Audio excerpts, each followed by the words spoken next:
UFC Strickland versus Hernandez took place this past weekend, and I'm gonna go through my reactions for each fight.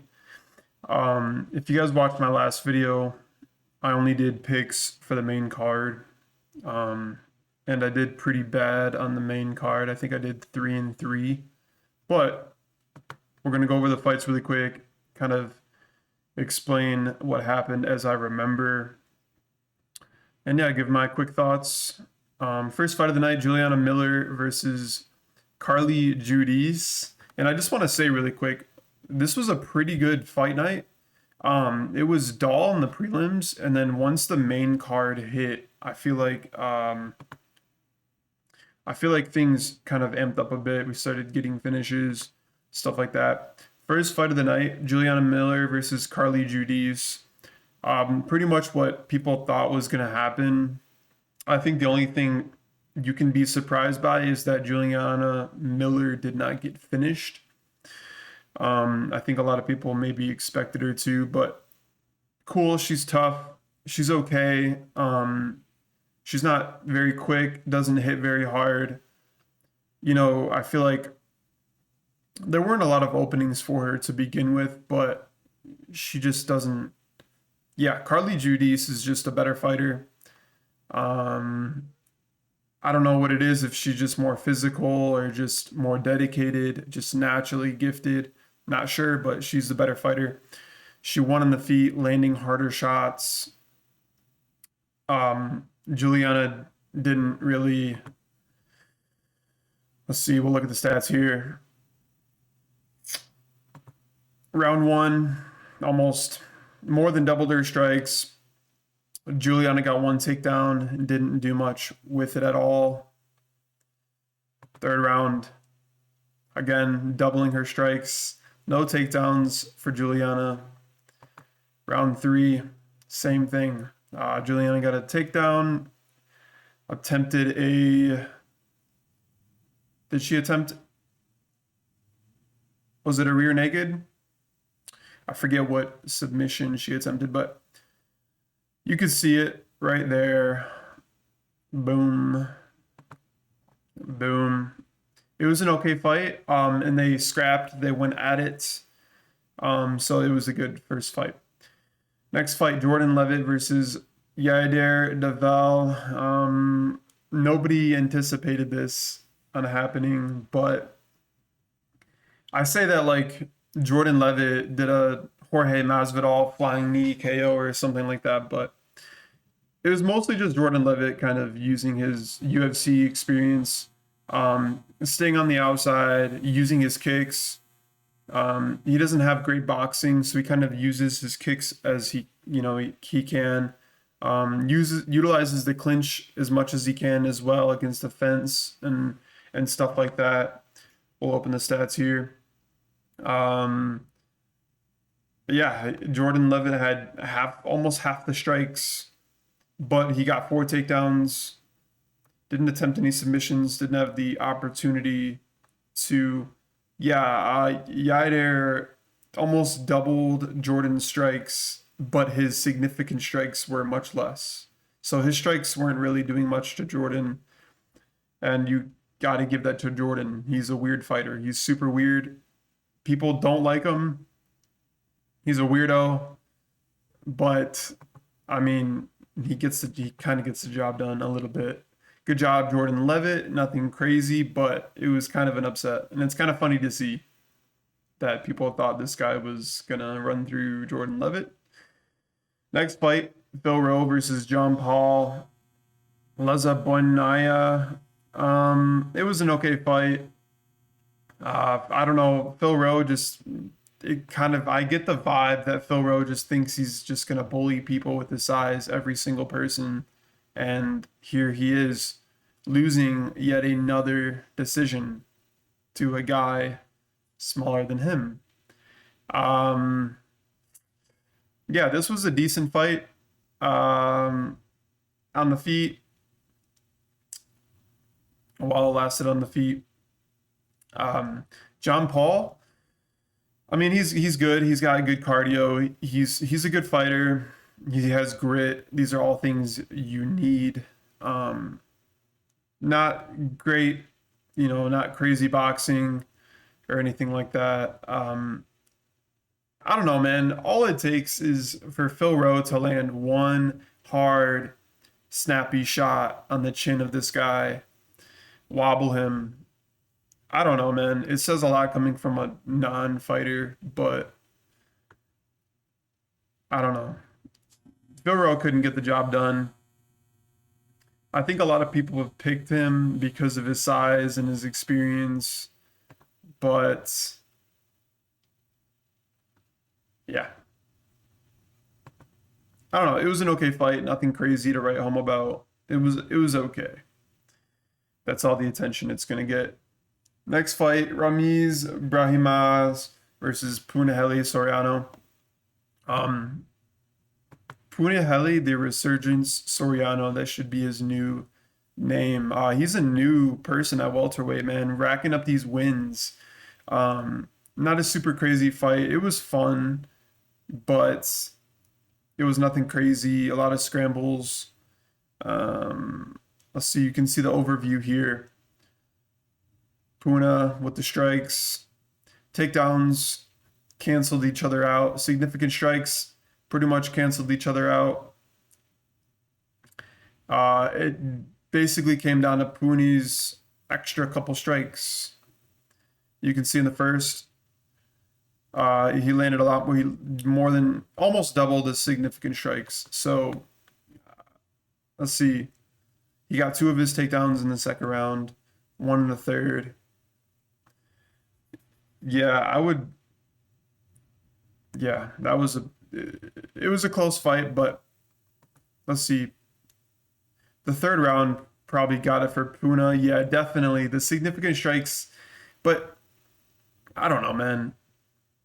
The way they do these significant strikes and all of this, it's take it with a grain of salt, but just know that it's not that accurate. Like it's accurate, but it's not. You know what I mean? I just, um, but yeah, the third round definitely won Puna that fight, good scrambles, nothing crazy on the feet. Nobody got like rocked or sat down or anything like that. So, um, yeah, good job, Puni. Can't wait to see who they put him up against next. Honestly, there's some fun fights for him. He's good everywhere, man. He's decent everywhere. Next fight, Nora Cannoli versus Jocelyn Edwards. Most people had Edwards, and she got the submission, got the rear naked choke.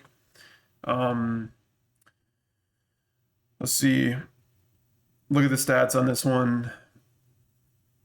Honestly, not too far off, but the difference, of course, was the ground game. I just want to mention, a lot of people have mentioned this, but freaking Edwards is just built, man. Like Nora's pretty thick too, but like Edwards is just look at her shoulders, her biceps, traps, her abdomen, thighs. Just freaking she's like a almost like a man fighter, man. Anyways, um a lot of shots to the head, body. Pretty even. It looks like Nora was going for a lot of headshots, and maybe that's what I bet you if she's landing a lot more body shots on Jocelyn Edwards, it probably would do a lot better. But who am I to say? Yeah, decent fight. Not much to say about it. Edwards got it done. I'm pretty sure, if I'm not mistaken, I think in the first round she had her in a rear naked position, but I don't think she got it. Don't mark my words. But I think that's where the other takedown came in the first round, and she had an unsuccessful rear naked attempt, but could be my mind playing tricks on me. Good fight. Good job. Edwards, she Yeah, they need to give her someone pretty decent next. Um, Amanda Nunes, White House card. I'm kidding. I'm kidding. I'm kidding. Gosh, I'm not that stupid. It's a joke. I'm gonna say jokes. Next fight, Alden Correa versus Luis Garul. Again, this was a okay fight. Um, these prelims were all right. Nothing crazy. Um, what isn't this? This is bantamweight, flyweight. This is flyweight. Yeah, man, it's tough. It's tough to have good fights at flyweight if you don't have crazy power or you're just like insane somewhere. One trick pony. I don't mean a one trick pony. I just mean, um, good everywhere, but in one spot you're very good. Like kind of like Ilya Taporia. He's good everywhere, but you're probably getting put to sleep. Um, anyways, yeah, this fight it was good. You can see Correa landed a lot more strikes, canceled each other out in the takedowns. Um, is this reversal? Got a reversal. Um, yeah, man, a lot more significant strikes for Correa. He's a good fighter. He's okay, but like I said, maybe he needs more time or something. But um, I don't know, man. Nothing crazy to write home about. Again, we're gonna move on to the next fight. Ode Osborne versus Alibi Idris. Gosh, butchered. Um, this was also a decent scrap. Um, I don't know, man. Pretty close. Takedowns were the outlier here for Alibi. Those were the outlier. I don't know, man. Ode is good. He's a good striker, but he's gonna get taken down. Um, he's gonna get controlled.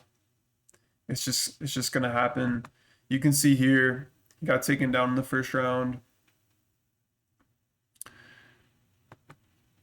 once, twice in the second, and twice in the third. Um, he's landing strikes, of course, but then when you're getting taken down in a mixed martial arts fight, and he's landing shots, it's not like he's doing nothing. He's landing shots. He's taken you down many times. It's pretty close on the feet. That ground part is where they separate. So that's where the judges come in and give it to Alibi because he's using more of the mixed martial arts, which is what the sport is. So yeah, 6 of his strikes were on the ground. He had none on the ground because he didn't go for any. Um, so yeah, you can see it was very close on strikes. Like total numbers, Ode might have won. Let's see, 32 against 24. 30. Ode had more strikes, but 5 takedowns with the strikes being on the ground. Boom. You got the winner right here. Good job, buddy. Next fight, Chidi and Njokuani versus Carlos Leo. This was a great scrap, just as many knew it would be. Dude, I don't know how Chidi takes these shots from Carlos Leo. He was taking so many hard shots. This wasn't like Paddy Pimblett versus Justin Gaethje. I'm not saying that, but what I am saying is Chidi took some heavy shots from Carlos Leo that's put some people away. Um, and it's besides the point. We all know Carlos Leo is probably on something. He's probably on the sauce.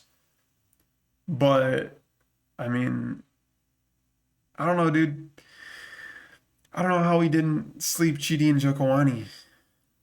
I don't understand, or at least TKO. This was a complete stand-up fight, like Muay Thai, straight up. First round, Leo outlands, of course, by a bit. Chidi, I do remember from the start of the fight, of course, Carlos Leo is super aggressive from the start. He's just gonna walk you down. He's gonna throw heavy shots. He's gonna try to end the fight. He's a pretty scary dude. Um, and to deal with that, Chidi was throwing many, many leg kicks, many, many leg kicks. Like I think he threw a dozen kicks in the first 30 seconds of the fight to keep Carlos Leo away. He was throwing leg kicks, he was throwing body kicks, throwing head kicks, everything, mixing it up to try and get this guy off of him. And that's kind of probably what saved him in this fight. Anybody else would have folded under the pressure. Carlos Leo he's nasty, man. He's nasty, taking everything from Chidi, walking him down. Chidi taking everything from him. That was a dog fight. You can see second round, Chidi actually outlands him by a lot, by a lot. And then third round, I think Chidi got wobbled at one point. That's what won Carlos Leo the fight. If Chidi dropped Carlos Leo, if he took him down, landed a couple shots, went for a submission, anything. I know that's not his style. I understand that, but this is MMA. This is not boxing. This is not kickboxing. This is not Muay Thai. This is mixed martial arts. And this man right here on the left went home with one paycheck. And at minimum, he should have gone home with two paychecks. Maybe three paychecks if you get a finish or if you get fight of the night, performance of the night, which you guys can see that went to the main event, so that wouldn't have happened. But you see what I'm trying to say? One or two takedowns with a submission attempt and some ground and pound, and that could have won Chidi the fight. Just a little bit more effort. Just a little bit more effort in the third round. A takedown or something. I'm not saying this guy's easy to take down. He's not. I'm just saying some more effort. Switch it up a bit more. Show him something he didn't see the first two rounds. That's what won him in the third round. So, yeah, good job, Carlos Leo. Chidi's good. He's very good, very tough, very gritty, very, very tough. Both of these guys are. But if Chidi wants to win these fights, man, with somebody who's going to keep up with him in the striking, he's got to mix it up. He has to. Now he's going home with only one paycheck. It's tough, man. It's super tough. But good job, Carlos Leo. Yeah, I wouldn't be surprised if we saw this guy popped for something and suspension in the future, but good job.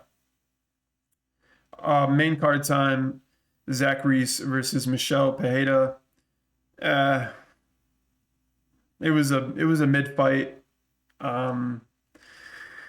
It was okay. Michel Pereira got the win.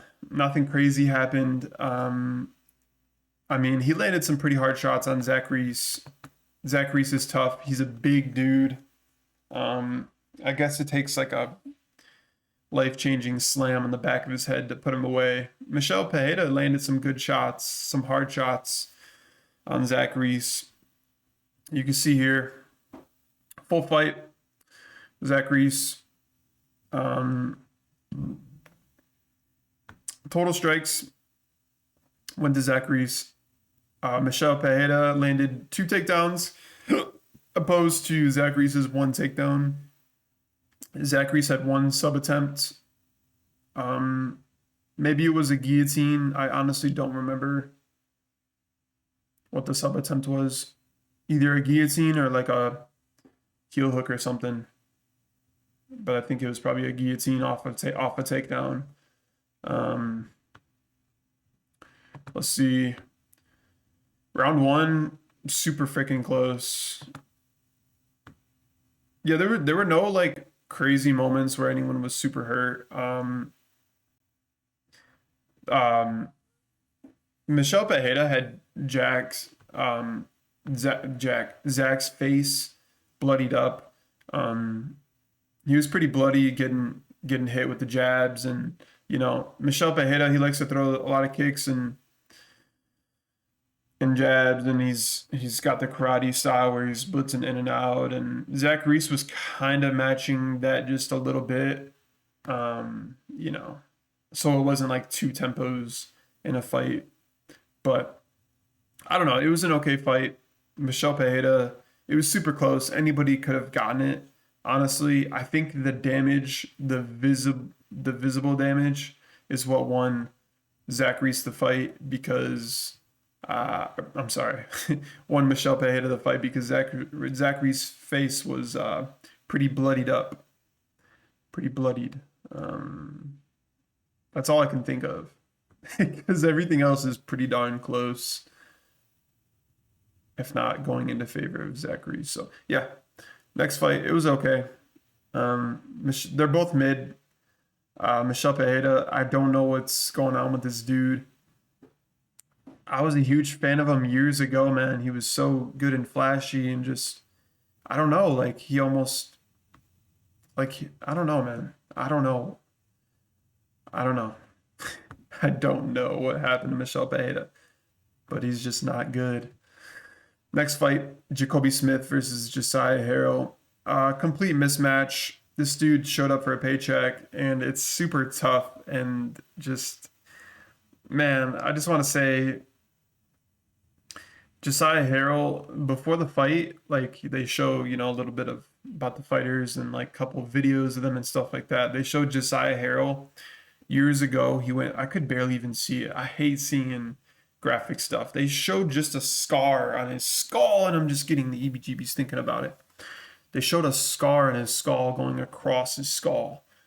And he had like, I don't know, he had something going on where I think his brain was bleeding or something. I don't really know. But anyways, they showed that before the fight just for him to get half freaking murked in there, man. Like, he's super small for welterweight. First of all, we're just gonna come out and say that he's 5'7" in 170-pound division, and you have guys that are 6'1" in the 145-pound division. So he's way too small. He can lose a little bit of muscle. He has not much fat. He can lose a little bit of muscle and fat. He can go down to 155.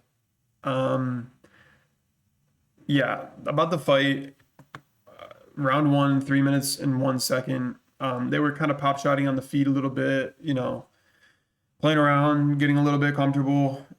And you guys can see the strike differential here.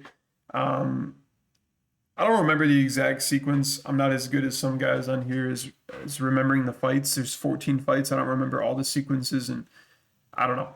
Anyways, Jacoby Smith is a decorated wrestler from college, so he showed that tonight. Yeah, Josiah had no chance at all whatsoever. Uh, he had like I forget what they call it. It's not an omoplata, but he had a get up or a sweep or whatever. He started to get up. That was the first takedown. Then he got taken down a second time. I don't remember exactly what it was off of, but it got to his back. I think Jacoby had him in he had like side control, and then he was going for a crucifix or something, and he started to land down a couple elbows or punches. I think it was punches at first on Josiah's face, and then Josiah was trying to turn away, and you could see like the third or fourth shot, you could see Josiah stop moving, and it kind of stiffened him. And then once he was stiffened, Jacoby Smith landed punches. So I think it was elbows at first that put him away, and then punches, or the other way around. But he was stiff, taking like 4 shots to the head, stiff as a board. Yeah, scary stuff, very scary stuff. After he had that brain injury or whatever was going on with him, he just took 10 shots to his head while unconscious. So good job, Jacoby Smith. I mean, his job is to go in there and, that's his job. He's a fighter. This is his job. Nothing is his fault. But as a human being, in the post-fight interview, he said that he felt him go stiff, so he landed some more shots. Um, I don't know, man. That's not really great character, knowing you could possibly, end someone's life or even career. Saying that he went stiff, so you wanted to land more shots as he's knocked out is just that's crazy because it's a professional sport, and the sport is once someone's finished, you stop fighting, and he was finished. The referee, I do want to mention the referee, um, Harry Hatley. Yeah, he's way too slow, way too old for this job. He needs out of this job. I don't know why he's refereeing these fights. He's gonna get someone killed.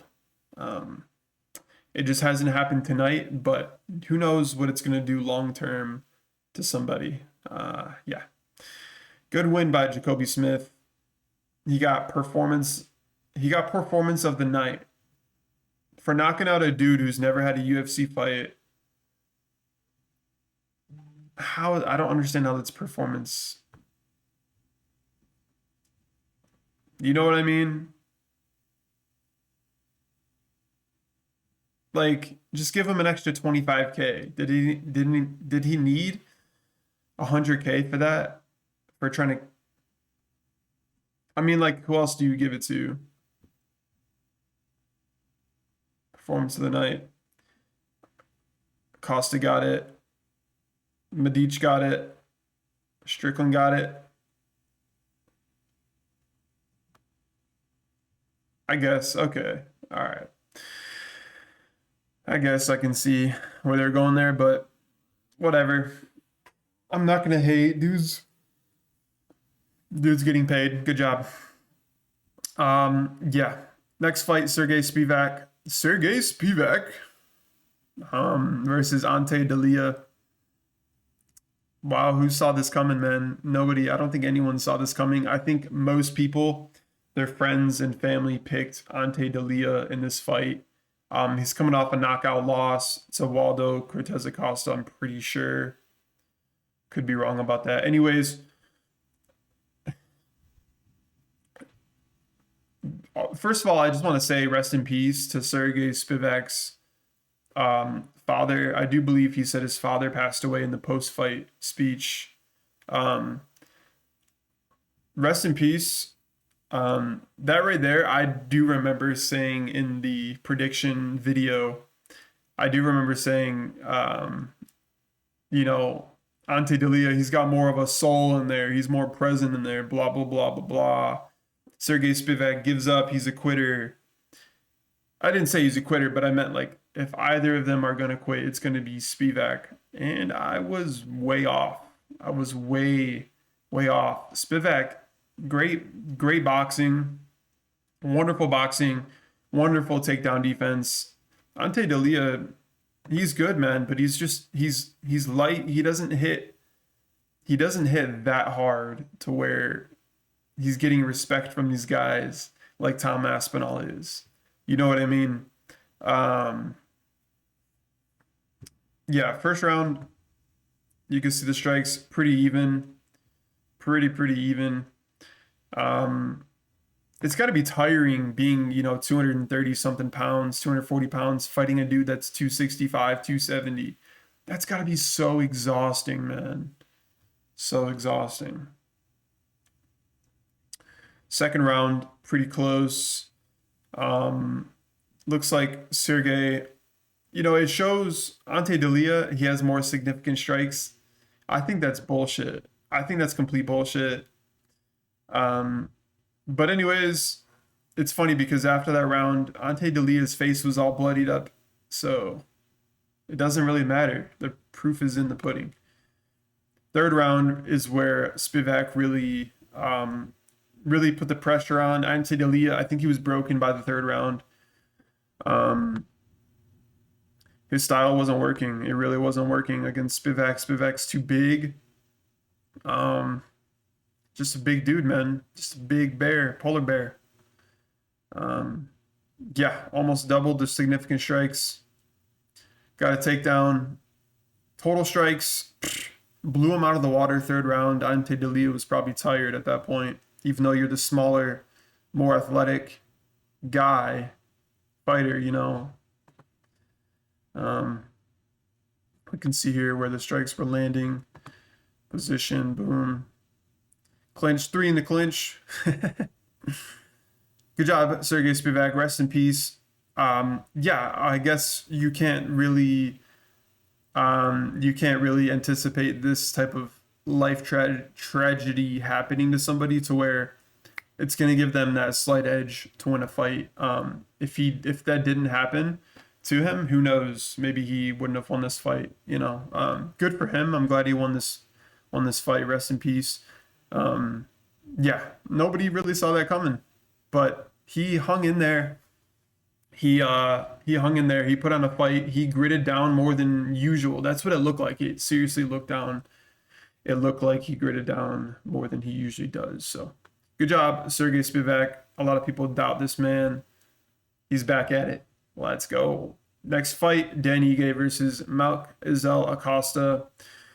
You guys can see Costa got performance of the night. Absolutely slammed out Dan Ige with 4 seconds to go in the very first round. Where do we even start, man? Yeah, not much happened in this fight. Just trying to feel each other out, of course, first round. Costa using his kicks. He's got good kicks as well. There's a couple fighters on this card with pretty decent kicks. Costa, man, this dude is nasty, nasty. He uses kicks like they're jabs, like their hands, like they're 1-2s and 3s and hooks, and he's using his kick. He's nasty with his kicks, man. Kicks to the legs, kicks to the body, kicks to the head. You don't know where they're going. That's what ultimately cost Dan Ige this fight. Right before Dan Ige gets finished in this fight, the commentators are talking about this being Dan Ige's 30th professional fight without getting finished. And what does he do in the same exact fight of his anniversary? He gets finished first round by knockout. Costa lands a beautiful, absolutely beautiful spinning back kick to the side. It was like right here to the face of Dan Ige. His heel just smacked him right in the cheek. Hard, super, super hard kick. I don't know, maybe Dan thought it was going to the lower region or maybe to the body or something like that, but he ate it right to the face. It's just Costa's output. That's what it ultimately is, man. His output is absolutely insane. He's throwing so many shots, different shots, giving you so many different looks. That is tough to deal with when you don't know what's coming next. That is tough to deal with. Good job, Malcazell Acosta. Malcazell Costa, not Acosta. Malcazell Costa. Good job, man. Super fun fighter. I'm very excited to see this guy in his next fight. I just can't believe he just took out Dan Ige like that. Dan Ige kind of protested a little bit, but it's just because he's so tough. He's never been finished, man. He's so tough that when he got hit with it, you could see on his face, like, damn, that was a hard shot. This fight's probably over. But you could tell in Dan's face, like, he didn't want to give up, but he knew that was it. You know what I mean? Good fight while it lasted. Good job, Costa. It sucks Dan Ige wasn't able to land anything, wasn't able to get any respect. He's probably hitting himself in the forehead right now, you know, palm to the forehead. Didn't get to land anything really significant. That sucks. You'd at least want to rock a guy before getting knocked out, but that sucks, man. But he's got a beautiful family, great fighting career. He's a great fighter. Dan Ige will be back. I think short notice Dan Ige is probably better. Probably a better fighter. Next fight, Jeff Neal versus Euros Medic. Uh, Again, 2 fights in a row. Who saw this coming? And this is where I meant like the prelims were mid, the main card delivered. This is what I mean. 2 in a row. Jeff Neal. I don't know, man. Euros Medic, he's good. He's very good. He's very fast, and he's very unprovoking. Like Jeff Neal hits hard. His nickname is Hands of Steel. His last fight, he gets spinning elbowed, put away by Carlos Prates. Understandable. You're getting hit with a bone straight to your temple, spinning by a dude with that length and power. You're gonna get put to sleep. No shame in that. What do you guys think? Do you guys think this fight cracked? I'm sorry. Do you guys think the Carlos Prates fight cracked Jeff Neal's chin? I kind of do think so, because Euros Medic, I don't know if it's just me or what, but like, there's no way he hits that hard. I know he landed like an uppercut or something on Jeff Neal. I'm pretty sure he landed something before that hook. I think it was a right hook, or maybe it was a left hook. I'm pretty sure he was hurt before that, but that was such a glancing shot on the temple that literally just stiffened Jeff Neal, put him to sleep. Snoring, put him to sleep. I don't understand. Like, I know they say it's the shots that you don't see that put you away, but they were in the middle of the cage throwing down in a exchange, and Euros Medic throws like a couple left hooks in a row, hits Jeff Neal with them. Jeff Neal, I think he like threw a right hand, and once you throw your right hand, you're a little bit extended, right? It's just what happens when you throw a punch. He was a little bit extended. Euros Medic like extended the combination, threw another hook, and that hook caught Jeff Neal in the temple, put him to sleep. It's when these guys are extending these combinations that they're able to get to the chin, kind of like Chris Weidman versus Anderson Silva. Anderson Silva thought he was everything, the Matrix, right? He's doing the limbo under these shots, basically, in front of Chris Weidman, and Weidman just extends with another 1-2, that extra combination. The fighters aren't expecting it. They expect you to just 1 or 2 combinations, couple punches, back out of the pocket, reset, do it again. If you're in the pocket, you throw a couple combinations, and then they go to reset, or they go to pause, put their hands down, you throw one more, a speedy combination. That's what Euros Medic did. Yeah, I kind of want to watch that one again. It's just so impressive, honestly, how he did it. I have to see it again. That's how weird of a shot it looked. If you guys haven't seen it, you guys have to go see that. Good stuff. Main event, again, who saw this one coming? I don't think anyone really saw this one coming. Yeah, Sean Strickland defeats Anthony Hernandez in the main event by TKO, third round TKO. All that stuff Fluffy was talking. He's going to take him into deep waters. He said he's going to torture Sean Strickland. All of these things.